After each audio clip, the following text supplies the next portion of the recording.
जाड़े के समय पर कड़कड़ाती ठंड में शाम के समय पर एक 25 साल की लड़की अपनी नौकरी करके घर वापस लौट रही होती है। तभी अचानक से उसकी नजर जाती है एक पास के कूड़ीदान पर, जहां पर के एक बच्चे के रोने की आवाज आ रही होती है।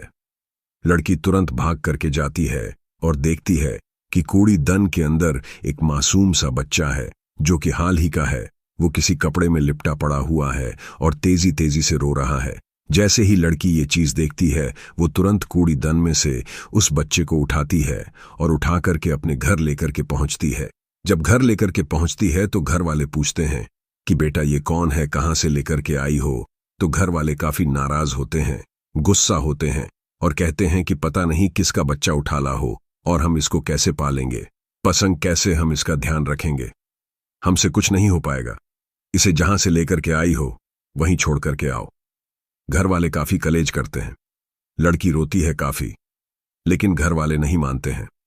उसके बाद में वो लड़की उस मासूम बच्चे को उठाती है और छोड़ने के लिए चल देती है। और फिर जो हुआ वो जानने के बाद में आप सभी लोग हैरान और परेशान रह जाओगे। आखिर क्या हुआ था, उसके बाद में और कौन था यह बच्चा और किस तरीके से इस लड़की की जिंदगी बदल गई थी, आइए जानते हैं। इस पूरी वीडियो आज की बहुत ही अच्छी होने वाली है, बहुत ही दिलचस्प होने वाली है और बहुत ही आपको आज की इस वीडियो से आनंद आने वाला है। तो चलिए इस वीडियो को शुरू करते हैं। Thank you so much. Uttar Pradesh के कानपुर शहर में एक कामनी नाम की लड़की अपने माता पिता और अपने बड़े भाइयों के साथ में रहा करती थी। कामनी के 2 बड़े भाई थे और एक छोटी बहन थी। उनका काफी बड़ा परिवार था। परिवार में टोटल लोग 6 थे। इसी वजह से कामनी के परिवार में फाइनेंशियल भी काफी दिक्कतें आया करती थीं, यानी कि पैसे की भी काफी दिक्कत रहा करती थी। कामनी अपनी ब्याह करने के बाद में अपने माता पिता का बोझ उठाने के लिए, अपने परिवार का बोझ उठाने के लिए एक प्राइवेट नौकरी को ज्वाइन कर लेती है कानपुर के अंदर ही, और वहां पर अपनी नौकरी करने लगती है। कामनी जो थी वो आदत की बहुत ही अच्छी थी और बहुत ही तहसीन थी। कामनी अगर किसी भी ऐसे व्यक्ति को देख लेती थी जो कि काफी ज्यादा गरीब है या फिर ऐसा है जिसकी कोई सहायता नहीं कर रहा है, तो कामनी तुरंत उसकी सहायता किया करती थी। इसीलिए कामनी का व्यवहार जो था वो सभी लोगों को काफी पसंद आया करता था। कामनी एक दिन शाम के समय पर, जाड़े के समय पर अपनी नौकरी करके घर वापस लौट रही होती है। तभी अचानक से उसको एक बच्चे के रोने की आवाज आती है। कामनी उस आवाज का पीछा करते हुए एक कूड़ेदान के पास पहुंचती है और देखती है कि वहां पर एक मासूम सा बच्चा कूड़ेदान के अंदर लिपटा पड़ा हुआ है, जो कि हाल ही का है। कामनी उस बच्चे को उठाती है और उठा करके अपने घर ले आती है। जब घर लेकर के आती है उसके बाद में घर वाले काफी गुस्सा करते हैं, नाराज होते हैं। तो कामनी उस बच्चे को वापस छोड़ने के लिए चल देती है। जब वापस छोड़ने के लिए चल देती है तो कामनी उस मासूम बच्चे का चेहरा देखती है और चेहरा देखते हुए वो सोचती है कि क्यों ना मैं इस बच्चे के लिए ही पालूं और इसको अपने पास रखूं और अपने घर वालों को छोड़ दूं। और कामनी फिर यही फैसला करती है और यह फैसला करने के बाद में कामनी अपने घर पर वापस कभी नहीं लौटती। कामनी उस बच्चे को लेकर के चली जाती है और एक किराए पर कमरा लेकर के रहने लगती है। उस बच्चे का पालन पोषण करती है और साथ ही साथ में अपनी नौकरी करती है। कामनी काफी ज्यादा मेहनत करती है।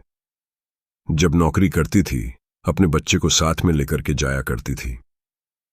नौकरी करके शाम को जब लौटा करती थी तो घर पर आकर के अपने बच्चे को पाला करती थी और उसको खाना पना खिलाया करती थी, दूध पिलाया करती, जो भी करना होता था वो करती थी।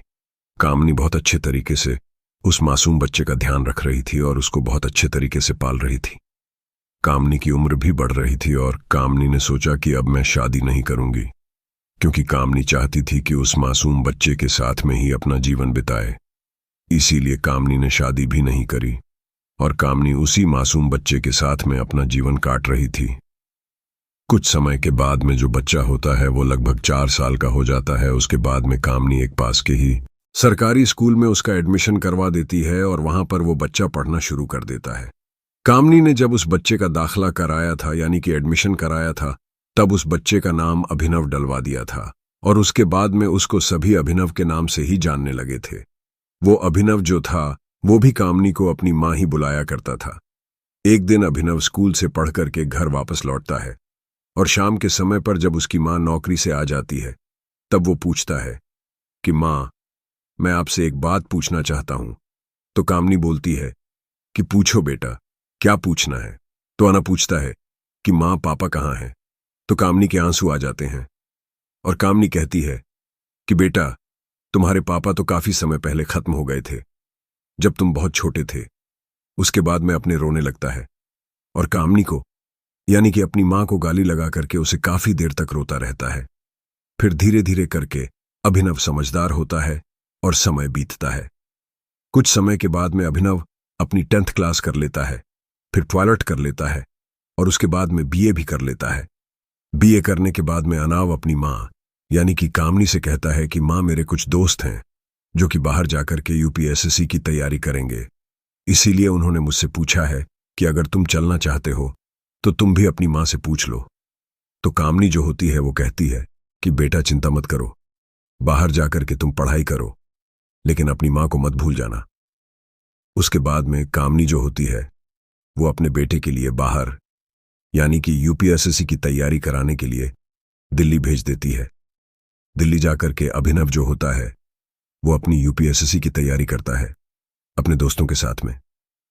और कामनी जो भी रुपए कमाया करती थी उसमें से काफी से ज्यादा रुपए जो थे वो अभिनव के पास भया करती थी, ताकि वह आराम से पढ़ सके और आराम से अपना खाना पना खा सके, अपना गुजारा कर सके। कामनी जैसे तैसे करके अपना समय काटती है और ज्यादा से ज्यादा रुपए अपने बच्चे यानी कि अभिनव को भेजती रहती है।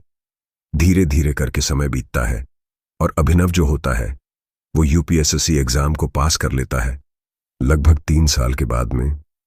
और जब अभिनव 3 साल के बाद में यूपीएसएससी एग्जाम को पास कर लेता है, पास करने के बाद में अभिनव जो होता है वो कलेक्टर बन जाता है। कलेक्टर बनने के बाद में अभिनव जो होता है वो अच्छे तरीके से नौकरी करने लगता है। लेकिन कलेक्टर बनने के बाद में अभिनव के जज्बात जो थे वह बदल चुके थे। अब अभिनव पहला जैसा अभिनव नहीं रहा था। अभिनव अपनी माँ के पास आता है, कुछ गिफ्ट वगैरह लेकर के माँ से मिलता है, बैठता है, लेकिन अपनी माँ को पहले जैसा प्यार नहीं करता और ना ही उनसे यह कहता है कि माँ, आप मेरे साथ चलो, वहीं पर चल करके रहना, अब आप नौकरी मत करो। इसीलिए कामनी भी जो होती है वो चुप रहती हैं और अपने बेटे की इस बदलती हुई रूहानी को देखती रहती है। कुछ समय के बाद में अवन जो होता है वो अपनी माँ से कहता है, ठीक है माँ, मैं जा रहा हूं, मुझे अपनी कल से नौकरी भी करनी है। उसके बाद में अभिनव जो होता है वो चला जाता है। पीछे कामनी काफी रोती है और सोचती है कि मेरे बेटे ने मुझसे एक बार भी यह नहीं बोला कि मेरे साथ चलो और मेरे साथ चल करके मेरे साथ में रहना। उसके बाद में अने वापस आ जाता है और वापस जो है नोएडा आकर के अपनी नौकरी करने लगता है। अभिनव की जो पहली पोस्टिंग हुई थी वो नोएडा में ही हुई थी, तो अभिनव वहां पर अपनी नौकरी कर रहा था।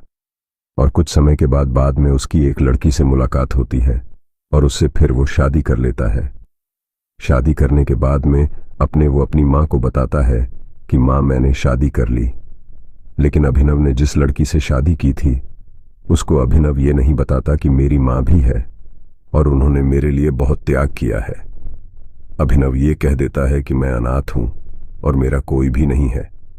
इसीलिए अभिनव की जो पत्नी होती हैं उनको अभिनव के बारे में कुछ भी नहीं ज्यादा पता होता। लेकिन एक दिन कामनी का बहुत ज्यादा मन करता है अपने बेटे से मिलने के लिए और अपनी बहू से मिलने के लिए, यानी कि अभिनव से और अभिनव की पत्नी से मिलने के लिए।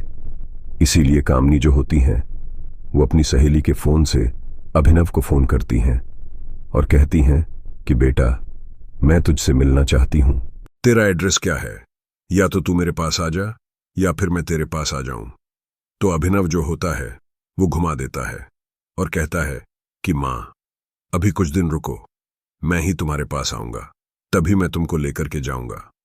लेकिन कामनी को अभिनव का इंतजार करते हुए 1 साल बीत जाती है और 1 साल तक अभिनव कोई भी खबर नहीं लेता है कामनी की, ना ही कोई फोन करता है और ना ही अभिनव जो है कामनी से मिलने पहुंचता है।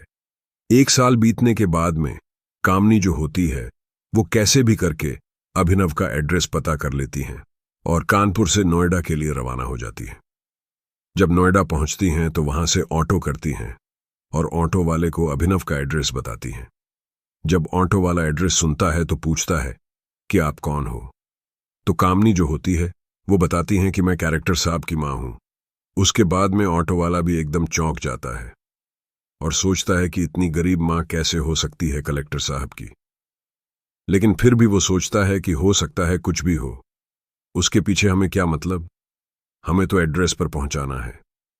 उसके बाद में ऑटो वाला जो होता है वो एड्रेस पर पहुंचा देता है और जैसे ही कामनी उस बंगले के बाहर पहुंचती है, जो कि अभिनव का बंगला था, जहां पर कि बाहर एक गार्ड खड़ा हुआ था, तो वहां पर पहुंचने के बाद में वो गार्ड से कहती है कि बेटा, अंदर मेरा बेटा रहता है जिसका नाम अभिनव है, मुझसे मिलना चाहती हूं। वो कलेक्टर बन चुका है।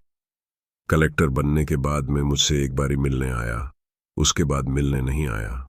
उसके बाद में गार्ड जो होता है वो कामनी से कहता है कि मां जी आप थोड़ी देर रुको, अभी मैं अंदर जाकर के साहब से पूछ करके आता हूं आपके बारे में, उसके बाद में मैं आपको बताऊंगा और तभी मैं गेट खोल सकता हूं। उसके बाद में गार्ड जो होता है वो अंदर जाता है और अभिनव को बताता है कि आपकी मां आपसे मिलने आई है।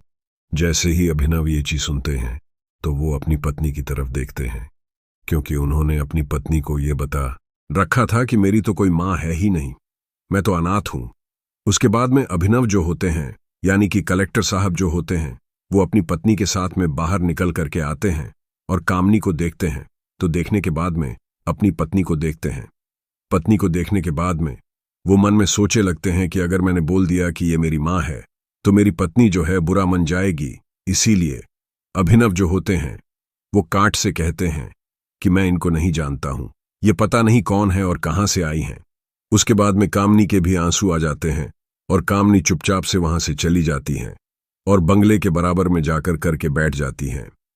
कुछ समय के बाद में अभिनव जो होते हैं वो अपनी नौकरी यानी कि अपने दफ्तर के लिए निकल जाते हैं।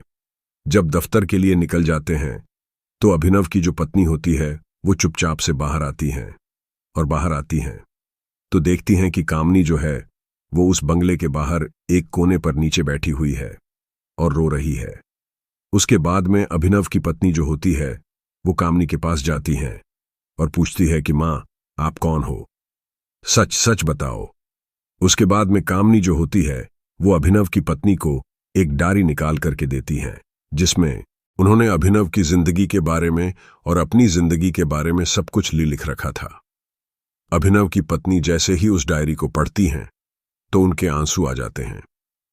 उसके बाद में अभिनव की पत्नी जो होती है वो कामनी को गले लगाती है, पैर है, और उनको अंदर लेकर के पहुंचती हैं, उनको तैयार करती हैं, लाती हैं, राती हैं, खाना पीना खिलाती हैं और अच्छे तरीके से बिठाते हैं। शाम के समय पर जब अभिनव जो होते हैं यानी कि कलेक्टर साहब जो होते हैं वो अपने दफ्तर से घर वापस पहुंचते हैं तो देखते हैं कि अंदर उनकी मां बैठी हुई है। जैसे वो अपनी मां को देखते हैं और अपनी पत्नी को देखते हैं तो अभन की पत्नी जो होती है वो अपने पर बहुत गुस्सा करती हैं और कहती हैं कि तुमने मुझसे यह बात क्यों छुपाई थी, उन्होंने तुम्हारे लिए कितने त्याग किए हैं, तुम्हें कुछ भी नहीं पता है। उसके बाद में अभिनव की पत्नी जो होती है वो अभिनव को डायरी पढ़ाती हैं और जब अभिनव डायरी पढ़ते हैं तो अभिनव के भी आंसू आ जाते हैं। डायरी पढ़ने के बाद में तब अभिनव को पता चलता है कि अभिनव जो है वो कामिनी के बेटे नहीं है, बल्कि कामिनी ने अभिनव के लिए अपने बेटे से भी ज्यादा प्यार किया और उनकी वजह से कभी शादी भी नहीं करी और उनकी वजह से अपना घर परिवार भी छोड़ दिया। उसके बाद में अभिनव जो होते हैं वो अपनी मां यानी कि कामनी जो होती है उनके पैर छूते हैं, उनसे माफी मांगते हैं और सभी लोग एक साथ में रहने लगते हैं और आज के समय पर सभी लोग एक साथ खुशी खुशी रह रहे हैं। इस समय पर अभिनव के पास 2 बच्चे हैं। अभिनव अपनी पत्नी, अपनी मां और अपने बच्चों के साथ में काफी खुशी खुशी अपना जीवन व्यतीत कर रहे हैं, नोएडा में ही रह करके। तो आज की वीडियो आप लोगों को कैसी लगी आप लोग कमेंट करके जरूर बताइएगा। मिलते हैं अगली वीडियो में, तब तक के लिए bye bye, thank you so much. आप लोग अपना प्यार इसी तरीके से बनाए रखें, कमेंट करें, लाइक करें और वीडियो को ज्यादा से ज्यादा शेयर करें। Thank you so much.